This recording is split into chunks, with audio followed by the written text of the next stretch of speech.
प्रसिद्ध अभिनेते सयाजी शिंदे यांचा राष्ट्रवादीत प्रवेश.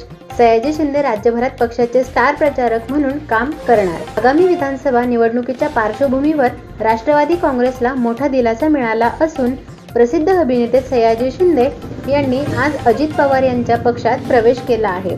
उपमुख्यमंत्री तथा राष्ट्रवादीचे राष्ट्रीय अध्यक्ष अजित पवार, राष्ट्रवादी काँग्रेसचे प्रफुल्ल पटेल आणि राष्ट्रवादी काँग्रेसचे प्रदेशाध्यक्ष सुनील तटकरे यांनी मुंबईत पत्रकार परिषदेत त्यांचे पक्षात स्वागत केले. सयाजी शिंदे यांनी अजित पवार यांच्या नेतृत्वाचे कौतुक करत समाजातील उपेक्षित घटकांप्रती असलेली बांधिलकी अधोरेखित केली. शेतकरी पार्श्वभूमी असलेल्या प्रबळ मराठा समाजातील शिंदे यांच्याकडे स्वयंसेवक आणि सामाजिक कार्यकर्त्यांचा मोठा आधार असून त्यांच्या सह्याद्री देवराई या स्वयंसेवी संस्थेच्या माध्यमातून ते राज्याच्या ग्रामीण भागात सक्रियपणे कार्यरत आहेत. विधानसभा निवडणुकीपूर्वी शिंदे यांच्या प्रवेशाचा उद्देश ग्रामीण मतदार तसेच विचारवंत वर्गात पक्षाचा पाया मजबूत करणे हा आहे, कारण ते विचारवंत वर्तुळात चांगलेच लोकप्रिय आहेत. अजित पवार यांनी सयाजी शिंदे हे पक्षाचे स्टार प्रचारक बनून राज्यभर प्रचार करणार असल्याचे जाहीर केले. सयाजीरावांचा पक्षप्रवेश आम्हाला सर्वांनाच निश्चितच प्रेरणा देणार आहे.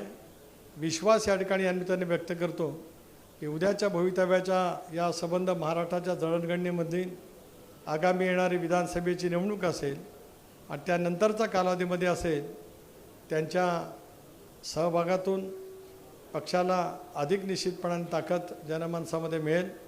पुन्हा एकदा प्रदेश राष्ट्रवादी काँग्रेस पक्षाचा अध्यक्ष म्हणून सयाजीराव आपलं मनपूर्वक या ठिकाणी हार्दिक स्वागत करतो आणि आदरणीय दादांना, प्रफुल्लभाईंना, भुजबळ साहेबांना विनंती करतो की त्यांचं स्वागत आपण पक्षामध्ये या ठिकाणी करावं.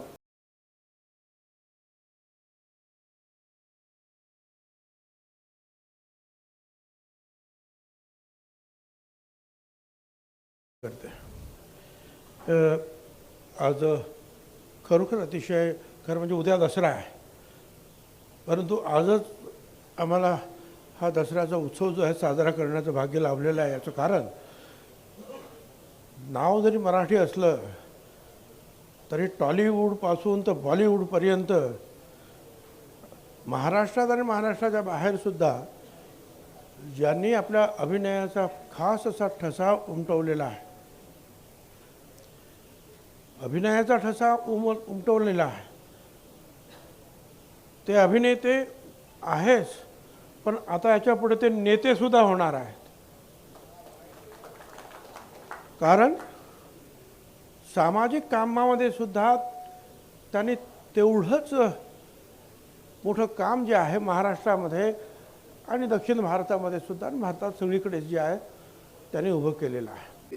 सयाजीरावांचे काही चित्रपट पाहिलेले आणि ते माझ्या काही प्रत्येकाला वेगवेगळे चित्रपट करणारे अभिनेते आवडतात, अभिनेत्री आवडतात.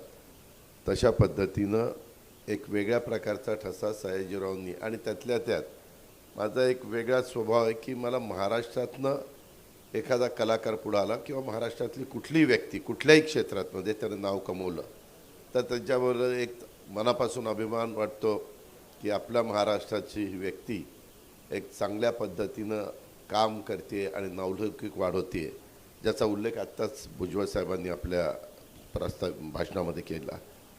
त्यामध्ये सयाजीरावांचं काम तुम्ही पण बघितलं असेल. त्यांचे चित्रपट समाजामध्ये जागरूकता वाढवतात आणि त्यांनी त्यांच्या चित्रपटात काही उत्कृष्ट अशा प्रकारची पात्रं साकारलेली आपण सगळ्यांनी पाहिलेली आहे.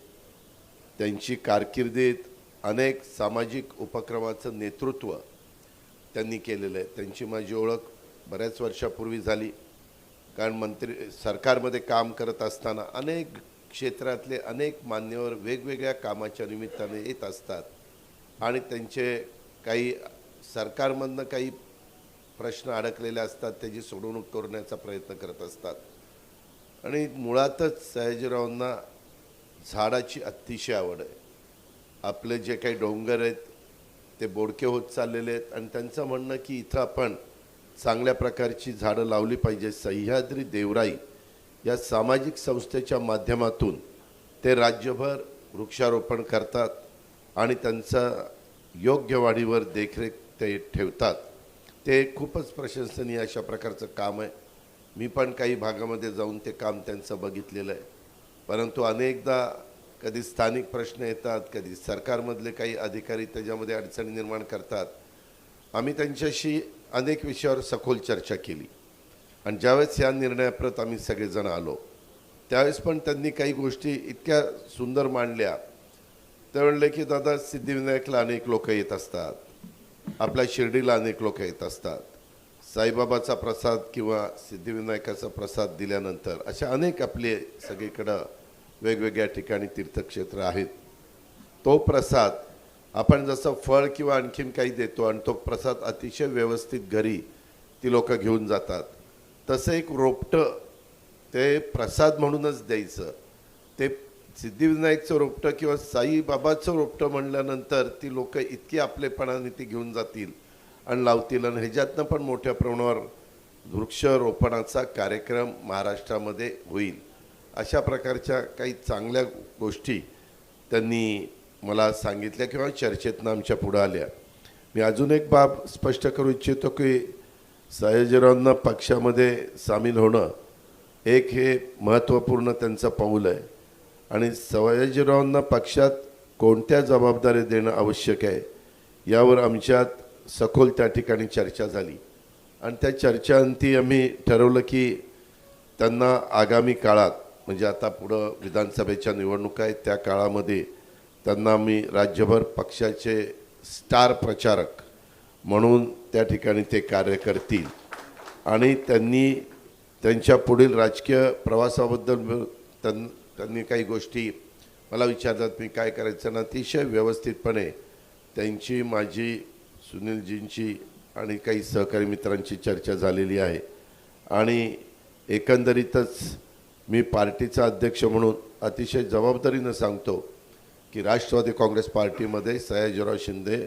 यांचा योग्य पद्धतीनं आदर आणि सन्मान हा पक्षाकडनं राखला जाईल. त्याच्यामध्ये कुठलीही काही अडचण आमच्या कुणाकडनंच येणार नाही, माझ्या सहकारी मित्रांच्याकडनं पण येणार नाही, कार्यकर्त्यांकडून पण येणार नाही.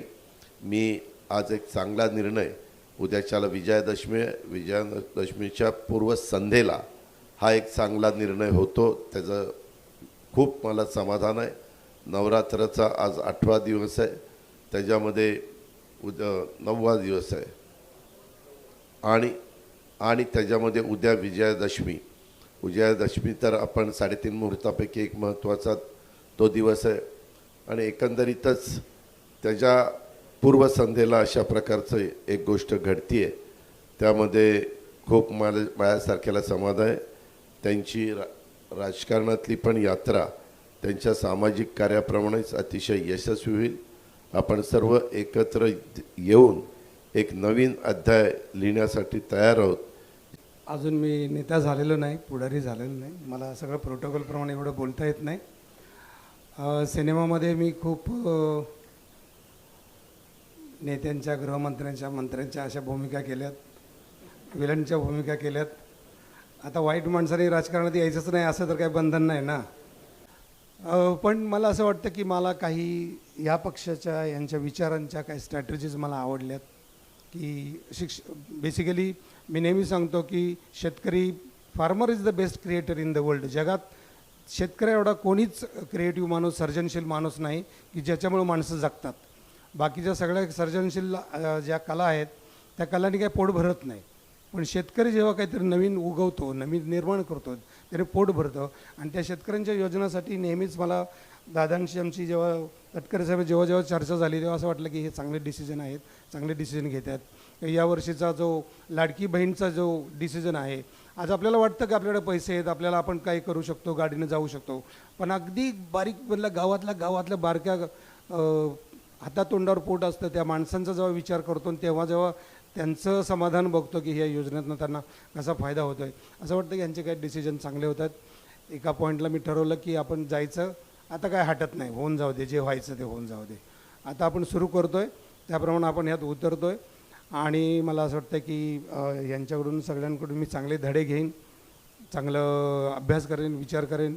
राष्ट्रवादी काँग्रेसनं दादा तुम्ही सगळ्यांनी माझा आदरपूर्वक मला तुमच्याबद्दल नेहमीच आदर आहे, पण मला हा सन्मान तुम्ही दिला, मला आनंद वाटला. आणि याच्यापुढं फार विचारपूर्वक आणि जी माझ्या डोक्यात जी कामं आहेत, जी व्हायला पाहिजेत, ती पुढच्या 5 वर्षात नक्कीच योग्य पद्धतीने जातील असं मला वाटतं आहे.